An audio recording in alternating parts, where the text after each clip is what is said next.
రాజకీయాలు అంటే కేవలం ఎన్నికలు, ప్రసంగాలు, నినాదాలు మాత్రమే కాదు. అవి అంతర్లీనంగా నడిచే మైండ్ గేమ్.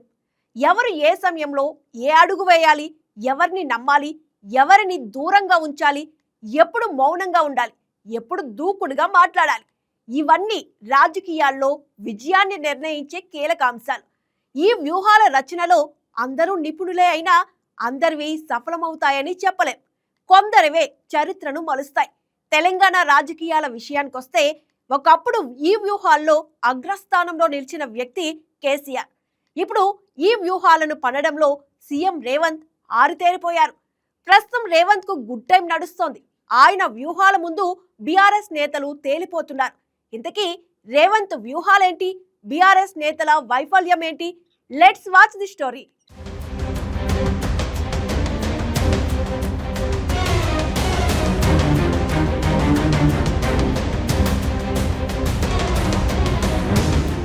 తెలంగాణ రాష్ట్రం ఏర్పడిన తర్వాత 2014 నుంచి 2018 వరకు కేసీఆర్ రచించిన రాజకీయ వ్యూహాలన్నీ దాదాపుగా విజయవంతమయ్యాయి.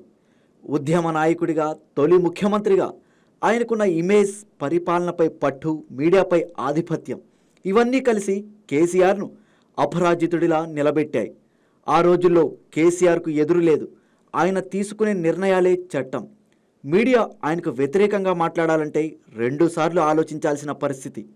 ప్రభుత్వానికి అనుకూలంగా లేని కథనాలు వస్తే మీడియా సంస్థలపై ఒత్తిళ్లు, హెచ్చరికలు, భయభ్రాంతులు ఇలాంటి ఆరోపణలు తరచూ వినిపించేవి.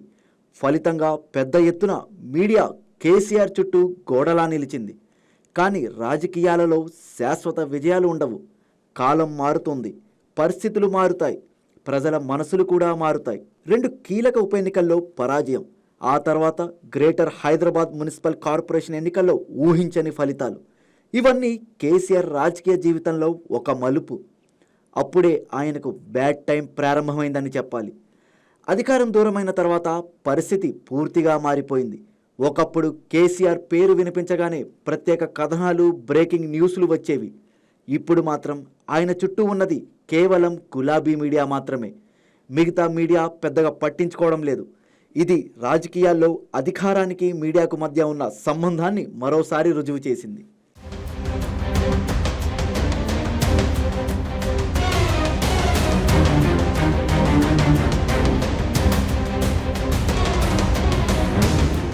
ఇలాంటి సమయంలో తెలంగాణ రాజకీయాల్లో మరో నాయకుడిగా కీలకంగా ఎదిగారు రేవంత్ రెడ్డి. ఆర్థికంగా బలమైన, రాజకీయంగా పాతుకుపోయిన వ్యవస్థలను తనకు అనుకూలంగా మార్చుకునే సామర్థ్యం ఉన్న కేసీఆర్ను ఎదుర్కొని ముఖ్యమంత్రి కావడం అంత తేలికైన విషయం కాదు.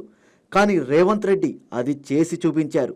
ముఖ్యమంత్రి పదవి చేపట్టడమే కాదు, కంటోన్మెంట్, జూబ్లీహిల్స్ వంటి కీలక నియోజకవర్గాల్లో జరిగిన ఉప ఎన్నికల్లో కాంగ్రెస్ పార్టీ అభ్యర్థులను గెలిపించడంలో విజయవంతమయ్యారు. అంతటితో ఆగలేదు.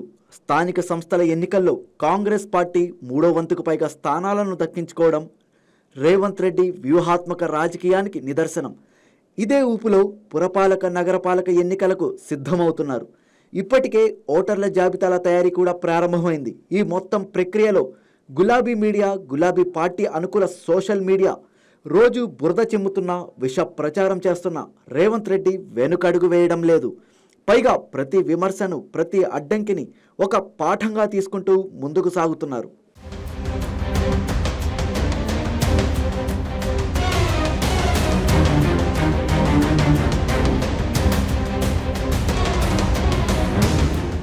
రేవంత్ రెడ్డి రాజకీయ శైలి కేసీఆర్కు భిన్నం. ముఖ్యంగా మీడియాతో వ్యవహరించే తీరు పూర్తిగా వేరని చెప్పాలి. కేసీఆర్ మీడియాను అదుపులో పెట్టాలని చూశారు. రేవంత్ రెడ్డి మాత్రం మీడియాతో స్నేహంగా ఉండాలని భావించారు. మీడియా పెద్దలతో మాట్లాడడం, వారి సలహాలు తీసుకోవడం ఆయన రాజకీయ వ్యూహంలో కీలక భాగం. ఇటీవల నూతన సంవత్సరం సందర్భంగా రేవంత్ రెడ్డి ఆంధ్రజ్యోతి ఎండి రాధాకృష్ణ స్వగృహానికి వెళ్లడం రాజకీయ వర్గాల్లో చర్చనీయాంశమైంది.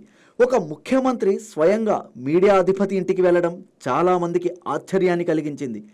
కానీ రేవంత్ రెడ్డి రాజకీయాలను సంప్రదాయ దృక్పథంలో చూడరు. ఆయనకు అవసరమైతే హోదా కంటే లక్ష్యానికే ప్రాధాన్యత ఇస్తారు. ఇది కొత్త విషయం కాదు.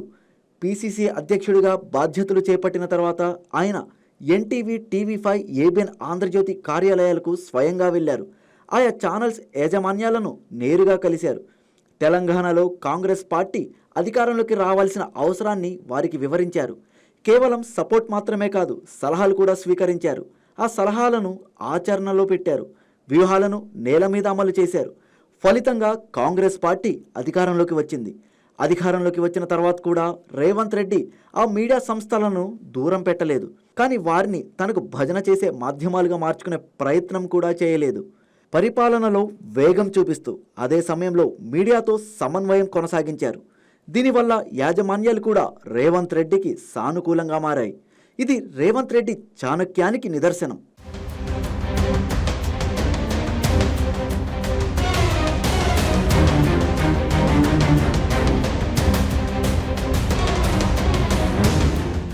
ఒకప్పుడు కాంగ్రెస్ పార్టీపై ప్రజలకు నమ్మకం లేని పరిస్థితిలో ఆయన పార్టీ పగ్గాలు చేపట్టారు.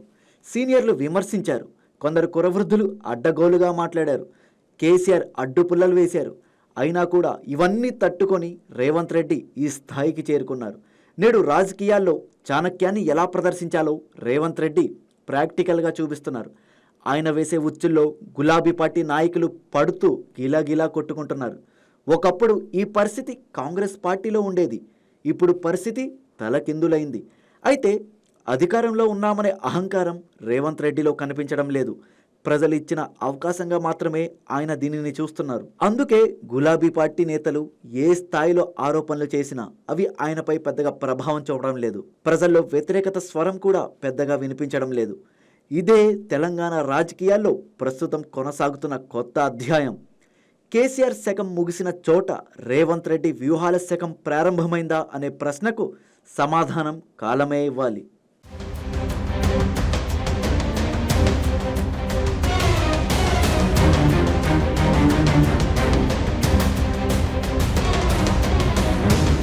హాయ్ వ్యూయర్స్, ఈ వీడియో మీకు నచ్చినట్లయితే లైక్ కొట్టి షేర్ చేసి వైకే టీవీని సబ్స్క్రైబ్ చేసుకోండి.